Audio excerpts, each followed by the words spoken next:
నమస్తే టిఆర్ నిజం నేను మీ రమేష్. ఈనాడు ఒక వార్త ఇచ్చిండు, దాన్ని చూడాలి. రేషన్ కార్డులో పిల్లల పేర్లు, ఎందుకంటే ఒక 10 సంవత్సరాల నుంచి పుట్టిన పిల్లలకు కూడా పేర్లు ఎంటర్ కాలే. గత ప్రభుత్వంలో ఆ పిల్లలు ఎంటర్ కావడానికి అవకాశం లేకపోయింది, ఇప్పుడు వచ్చింది. ఎందుకంటే ఇప్పుడు ఒక ఆదాయ సర్టిఫికేట్ తీసుకోవాలన్నా ఎక్కడికి పోవాలన్నా కూడా ఆ రేషన్ కార్డే పరిణామం తీసుకుంది. రేషన్ కార్డు ఏదని చెప్పేసి అడుగుతారు. ఇప్పుడు అది వచ్చింది. ఆ పిల్లల పేర్లు ఎంటర్ చేస్తున్నారు కానీ ఆ మీ సేవా కేంద్రాలకు పోతే విపరీతంగా డబ్బులు డిమాండ్ చేస్తున్నారని చెప్పేసి ఒక వార్త వచ్చింది. దాన్ని కట్టడి చేయాల్సిన అవసరం దానికి సంబంధించిన శాఖ వాళ్ళకు ఉన్నది, దానికి సంబంధించిన అధికారుల పైన ఉన్నది. ఎందుకంటే 10 ఏళ్ల కంటే పిల్లల పేరు ఎక్కలేదని చెప్పేసి ఇబ్బందులు పడతా ఉన్నారు.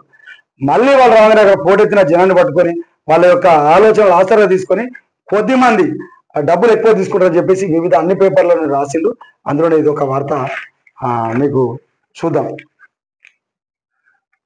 కొత్త రేషన్ కార్డులకు మీ సేవ వెబ్సైట్లలో దరఖాస్తుల స్వీకరణ ప్రారంభం కావడంతో ఆశాబావులు కేంద్రాల వద్ద బారులు తీస్తున్నారు. పౌర సరఫరాల శాఖ ఆదేశాలతో మీ సేవ కేంద్రాల్లో సుమారు ఎక్కువ మంది వస్తున్నారు. దీంట్లో అక్కడ వాళ్ళ యొక్క చూసుకొని వీళ్ళను ఎక్కువ మొత్తం డబ్బులు వసూలు చేస్తున్నారు చెప్పి రాసింది.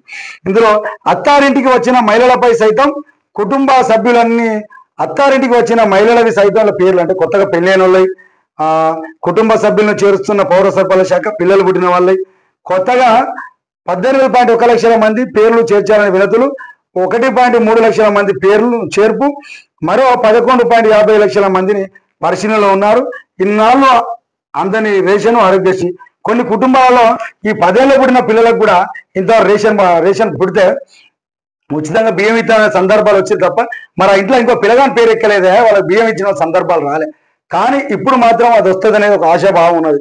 ఎందుకంటే కొన్ని కుటుంబాల్లో రేషన్ కార్డులలో తల్లిదండ్రుల పేర్లే ఉండి పిల్లల పేరు లేకపోవడం, ఇన్నాళ్ళు వారికి రేషన్ సరుకులు పంపిణీ కాలేదు. అనారోగ్య సమస్యలు ఆసుపత్రులు చేరినా కూడా రేషన్ కార్డు వాడు పెట్టేది ఉంటే వాళ్ళకి వాళ్ళ పేరు ఎంటర్ కాలేదు కాబట్టి ఆరోగ్యశ్రీ కూడా అర్హులు కాలే వాళ్ళు లేని వాళ్ళు ఈ లక్షలలో ఉన్నారు. పాత కార్డులలో అదనంగా కుటుంబ సభ్యుల పేర్లు చివరిగా 2016లో చేర్చారు.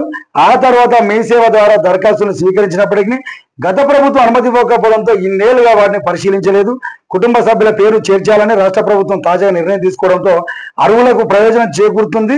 ఒక్కొక్క కుటుంబంలో 2-3 పేర్లను చేర్చాలని దరఖాస్తు అందాయి. అయితే కొత్తగా చేర్చిన లబ్ధిదారుల సంఖ్యను పరిశీలిస్తే ప్రస్తుతానికి సగటున ఒక్కొక్కరికి లబ్ధిదారుల చేరినట్టు తెలుస్తుంది.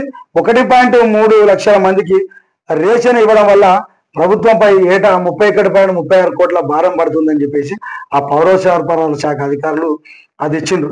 ఇప్పటికైనా కూడా ఇది ఆలోచన, ఎందుకంటే వాళ్ళ పేర్లు పుడుతనో పిల్లల పేర్లు బిహెచ్ఆర్ పేరుండే కాదు. ఇప్పుడు శుభపరిణామంగా చేసి ఇది రేవంత్ రెడ్డి గారికి మంచి పేరు వస్తుందని కూడా మనం భావించాల్సిన అవసరం ఉంటుంది.